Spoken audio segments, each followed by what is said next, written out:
जय हिंद।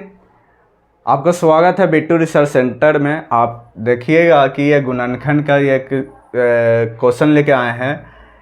क्वेश्चन ये यहाँ 4 क्वेश्चन है, जिसमें से हम बताएंगे, आपको ये क्वेश्चन का जवाब देंगे, जिसमें आपको ये बनाना है, सीखना है। आपको ये 9th क्लास में रहता है भी गुणनखंड बनाने के लिए, और 10th क्लास में भी रहता है, तो इसलिए आपको बारीकी से समझना है। तो यहाँ देखिए, तो 24 देखिए, x square plus 11x plus 24 question देखेंगे। तो इसको किस तरह से गुणनखंड के रूप में लिखेंगे, तो यहाँ पर देखेंगे कि 24 है, तो इसके 24 को क्या करना है, इसके आगे वाले से क्या कर देना है, क्या करना है, गुना करना है। तो यानी 24x स्क्वायर है, तो 24x स्क्वायर को क्या करेंगे, इस तरह, इसको इस तरह से तोड़े कि 11x जोड़ने या घटाने पर 11x आए। ठीक है, तो 24x स्क्वायर को इस तरह से कर दे कि यहाँ पर देखते हैं कि 2x इंटू 12×24 करते, तो 12x और 2x में जोड़ते हैं तो क्या हो जाता है कि 14 होता है। यहाँ पर 14x नहीं है, 11x आना चाहिए। तो इसे 11x करने के लिए हमको पता होगा, हो सके कि ये 8 या 24 भी हो रहा है, 8 या 24 हो रहा है, यानी यहाँ x होगा, यहाँ पर x है, यानी कि 3x इंटू 8x। यानी ये सोचने के ये तरीका है कि इस तरह का हम बीच में किस तरह से गुणनखंड के रूप में तोड़ें, कि इसको किस तरह से तोड़े कि हमारे ये क्लियर आए। यानी कि 3x इंटू 8x ये दोनों को जोड़ने पर, तो x square plus 3x plus 8x plus 24। Okay, तो यहाँ पर एक कॉमन ले लेंगे x का, तो x का कॉमन लेंगे तो x प्लस 3 हो जाएगा।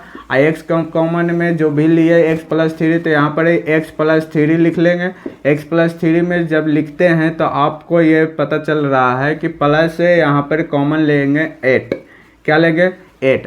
तो 8 में कॉमन ले लिए, तो इसमें देखिए मल्टीप्लाई करने पर क्या हो रहा है, 8x इंटू 8 प्लस 8 इंटू 3, तो 8 या 24। ठीक है, 8 या 24 हो रहा है। यानी कॉमन देखेंगे x प्लस 3 कॉमन हो रहा है, तो x प्लस 3 को x प्लस 3 का कॉमन लेंगे बच्चों, तो x प्लस 8 बच जाएगा, x प्लस 8 बच जाएगा। ये आपका गुणनखंड हो गया। और यही चीज़ को 10th क्लास में देखिएगा तो इक्वल करके 0 दे देगा, तो x का मान द्विखंड में आपको पूछता है बीजगणितीय में। यहाँ पर देखिएगा क्वेश्चन, यहाँ पर क्या है कि x square minus 5x plus 6। ये देखिए 4 तरीका के ये क्वेश्चन जो लाए हैं आपको समझने के लिए कि E6 है, तो इसको इस तरह से तोड़े कि आपको 5x बीच में आए जोड़ने या घटाने पर। तो हम बताए थे कि ये अंत वाला के शुरू वाला से क्या करेंगे, मल्टीप्लाई करेंगे। आपको मल्टीप्लाई में कितना आएगा, 6x स्क्वायर आएगा।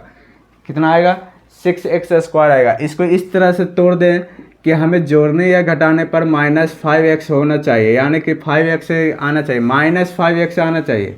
जोड़ने या घटाने पर -5x आना चाहिए। तो इसको इस तरह से तोड़िए कि -5x हो जाए।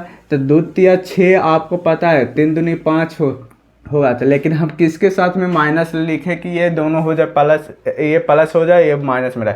तो दोनों माइनस में रहेगा, तब जाके आपको क्या होगा, मल्टीप्लाई करेंगे 3 दूनी 6, तो ये माइनस माइनस प्लस भी हो जाएगा। 3 दूनी 6 एक्स स्क्वायर भी हो ही रहा, लेकिन इसको जोड़ने पर करते हैं माइनस माइनस प्लस, तो -5 है, एक्स हो ही रहा। यानी कि क्या हो जाएगा, x square -2x plus minus में 3x प्लस 6। ठीक है, तो x का कॉमन लेंगे तो x कॉमन हो जाएगा, x - 2 इंटू x - 2। तो यहाँ x - 2 लिख दिए हैं, कॉमन वाला जो लेते हैं वही कॉमन में यहाँ पर एक बार बैठा लेते हैं। तो यहाँ पर कॉमन कितना हो जा रहा है, -3 हो जा रहा है, यानी -3x माइनस माइनस प्लस 3 दूनी 6। समझ में आ रहा है बच्चों। देखेंगे यहाँ पर x - 2 कॉमन हो रहा है, तो एक बार लिखेंगे x - 2, तो x और -3 बच गया, x - 3 इसके लिए बच गया। यह आपका गुणनखंड हुआ। दूसरा क्या, तीसरा क्या क्वेश्चन कह रहा है कि x square plus 6x minus 14। यहाँ पर बीच में माइनस था, इसमें अंतिम वाला में माइनस में है। तो इसमें ये क्वेश्चन तीसरा तरीका का क्वेश्चन है। तो देखेंगे ये क्वेश्चन है जो ऐसा करना है कि इसमें मल्टीप्लाई हम बता रहे हैं कि ये अंत वाला और शुरू वाला से क्या करेंगे, मल्टीप्लाई ऐसा करना है कि हमें बीच वाला को लाना है। तो यानी -40x² हो जाएगा। इसको इस तरह से तोड़िए कि हमारे बीच वाले संख्या आए 6x प्लस या माइनस में करने पर। तो प्लस या माइनस में करने पर देखेंगे कि ये 6 आता कि नहीं। तो देखिए आप करते हैं 20 दूनी 40 भी हो रहा है, तो 20 दूनी 40 में से 20 में से 2 घटाने पर या 20 में से 2 जोड़ने पर ये 6x नहीं आ रहा है।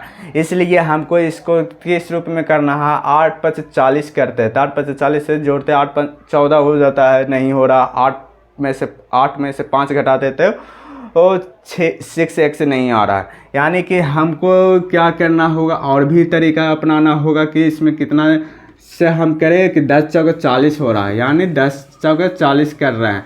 तो 10 चौके 40 में से देखेंगे 10 में से 4 घटाते हैं तो 6 हो जाता है, यानी x इसके साथ में होना चाहिए, x इसके साथ में। लेकिन यहाँ पर माइनस में होना चाहिए, तो बीच में हम माइनस करते हैं, तो यानी 4x वाला माइनस कर लेते हैं। तो 10x में से 4x घटा देते हैं, ये प्लस में। अगर इसको माइनस में करते हैं, इसको प्लस में करते हैं, तो माइनस में 6x हो जाता है। इसलिए -6x नहीं करना होगा। तो आपको क्या करना है कि 10x का रूप में लाना है। 10x इसको गुना करने पर भी आ रहा है इतना पे 10 चौके 40 हो ही रहा है। इसको जोड़ने या घटाने पर आपका 6x आना चाहिए। तो ये 10x अब में से 4x घट गया, तो कितना हो गया है 6x, यानी कि x स्क्वायर प्लस कितना प्लस 10x या -4x। इसको इस तरह से तोड़ दिए। -40 जो भी शुरू वाला रहेगा और अंत वाला रहेगा जो वहीं रह जाएगा। सिर्फ इसके देखने से बीच वाला को इस तरह से तोड़ते हैं। तो x स्क्वायर को हम कॉमन ले लेंगे। यहाँ पर x कॉमन हो रहा है, यहाँ पर भी x कॉमन हो रहा है। तो x का एक बार निकल गया x, तो यहाँ बच गया x। यहाँ पर एक बार x निकल गया तो यहाँ बच गया 10। ठीक है, तो यही देखेंगे कि x + 10 बच यहाँ पर आ रहा है ना। तो यहाँ पर भी कॉमन होने के लिए यहाँ पर x + 10 अपने मन से लिखोगे तो देखोगे कि यहाँ पर -4 अगर कॉमन ले रहे हैं इसमें से, तो आपका इस रूप में आपको दिखाई दे रहा होगा कि a -4x से मल्टीप्लाई करते हैं -4x हो रहा है, माइनस प्लस है 10 4 जा 40 हो ही रहा है -40। ठीक है, तो इस रूप में हम कॉमन भी ले लेते हैं। ठीक है, तो x + 10 को हम बाहर निकाल लेते हैं, एक बार कॉमन ले लेंगे तो x -4 बचेगा, यानी कि ये गुणनखंड आपको क्लियर हो गया, ये आंसर हुआ। चलिए ये 3 तरीका का क्वेश्चन था। अब चौथा तरीका का क्वेश्चन देखेंगे। इसमें भी वैसे ही रूल अपनाना है कि शुरू वाला अंत वाला से, शुरू से और अंत वाला से क्या करना, मल्टीप्लाई ऐसा कर देना है कि -21 को y स्क्वायर है शुरू में, तो y स्क्वायर को इस तरह से मल्टीप्लाई करके और इस रूप में ऐसा इस रूप में करके क्या करना है कि हम क्यों ऐसे करते हैं, इसलिए कि बीच वाले को भाग को हमको गुणनखंड के रूप में लाना है, यानी तोड़ना है। इसे तोड़ने के लिए हमें शुरू वाला और अंत वाला को हम क्या करते हैं मल्टीप्लाई करके इस रूप में करना कि जोड़ने या घटाने पर -4y आना चाहिए, -4y बीच वाला आना चाहिए। तो इसको 27 कर रहे हैं तो हमको -4y के रूप में हो जाएगा, यानी 7 में से 3 घटाने पर 4 हो रहा है। यानी कि हमको इस रूप में करना है कि माइनस में भी ये गुना करने पर रहे और ये जोड़ने या घटाने पर भी माइनस में रहे।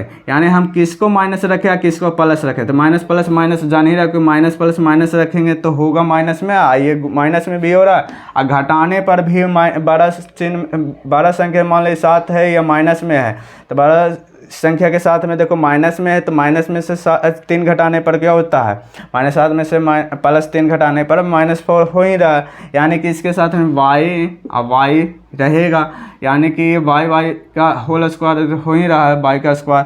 तो इसके रूप में इस रूप में यहाँ पर बीच में लिख देंगे तो कि y स्क्वायर -7y +3y -21। ठीक है, आप ये पलट कर लिख सकते थे भी, और जैसे भी लिखिए आपको मर्जी। देखिए यहाँ पर ही देखिए कॉमन हो रहा है कि y कॉमन इसमें से निकल जा रहा है, तो y कॉमन निकाल देंगे तो y एक बच गया, यहाँ पर -7 बच गया, यानी कि y -7 बच गया। तो यानी y -7 को यहाँ पर भी एक बार और लिख लेंगे इस तरह से, इसलिए लिख लेते हैं अपने मन से कि यहाँ पर भी कॉमन होगा तो वहीं y-7 यहाँ पर ही आएगा, यानी कि +3 के यहाँ पर लिखने पर देखिए कॉमन हो रहा था, इसमें से 3 भी निकल रहा था, इसमें से भी 3 निकल रहा था। तो 3 × 7 तो 3 × y तो 3y हो गया, ठीक है। और 3 × 7 तो 3 7 में गुणा करने पर 21 आ ही रहा, प्लस माइनस माइनस भी हो ही रहा, ठीक है। तो कॉमन आपको करने के लिए समझ में आना चाहिए कि ये दोनों कॉमन करते हैं तो y-7 एक बार लिखा रहा है, जो बच गया उस संख्या को लिख दो y+3, यही आपका गुणनखंड है। अगर आपको समझ में आया तो मेरे चैनल को सब्सक्राइब करें और शेयर करें और लाइक करें।